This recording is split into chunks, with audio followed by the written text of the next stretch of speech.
pure terror. This is awful, you know. You might wonder how a person could do this to other human beings, but it's beyond you know, anything that's possible.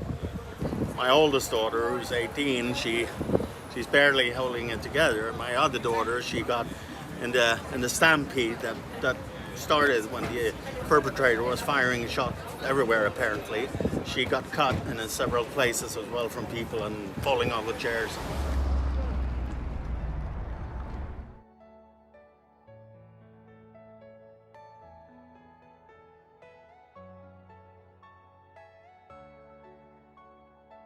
Okay, so a few weeks ago I made the video about Ghislaine Maxwell's prison sentence. I mentioned in that video that at the time there was a lot of things going on in the world and that I needed time to catch up with them. Now, one of those things was, of course, the shooting that happened in the Fields shopping centre in Copenhagen, Denmark, just last month.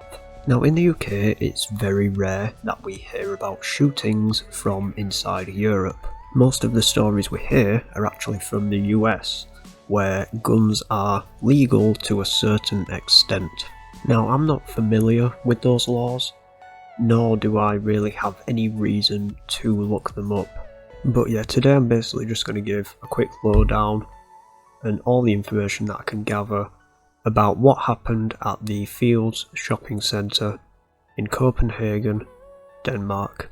On the 3rd of July 2022, 3 people were killed and 4 others were put in a critical condition by a 22-year-old gunman at the Fields shopping centre in Copenhagen, Denmark. 20 more were injured lightly in the escape from the shopping centre.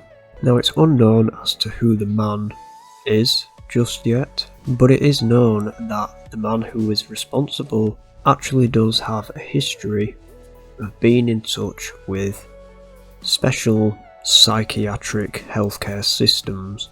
For example, seeing therapists about things like depression.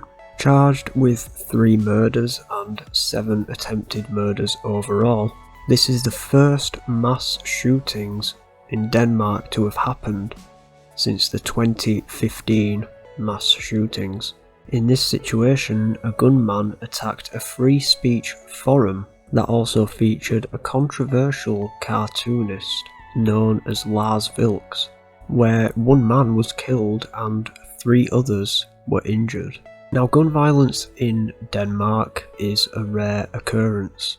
It's unknown as to how this man received such a deadly weapon, as the gun laws in Denmark are some of the most restrictive in the world. The right to gun ownership in Denmark is not guaranteed by law, and to be able to own a firearm or a gun in Denmark requires mental health checks and criminal record checks beforehand, along with reasons as to why they'd like to own their own guns, such as hunting, target shooting, or just for collections. However, I imagine it'd be very easy to lie about the reason behind wanting a firearm.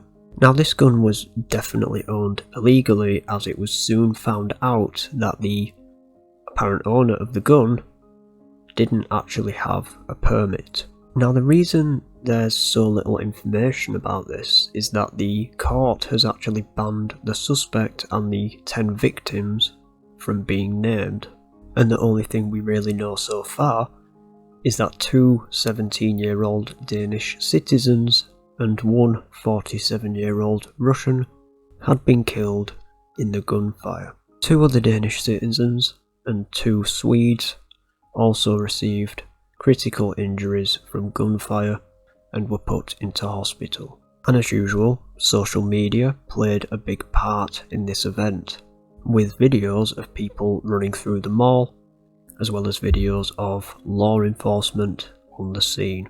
Now, law enforcement didn't fuck about, as they arrived on scene in just 13 minutes and detained the suspect. However, this wasn't quick enough for the 3 people who were unfortunately killed by this man, and the other 24 who were injured. A man called Joachim Olsen stated that at the time, the scene of people running out of the mall in fear was easily comparable to that of a US school shooting, with people holding their hands over their heads, pouring out of the mall. There were heartbreaking scenes of friends and family calling out to loved ones who were still inside the building as the gunman went on his rampage, as well as elderly people being dragged out of the building, their feet dragging along the floor, as well as an off-duty paramedic with his arms covered in blood all the way up to his elbows. Now, it's a shame with the technology, as well as the knowledge that we have of past events like this, that security in places such as Denmark, claiming to be as safe as it is, just isn't. If we can't keep guns out of somewhere as restrictive as Denmark, then how are we going to fix the problem?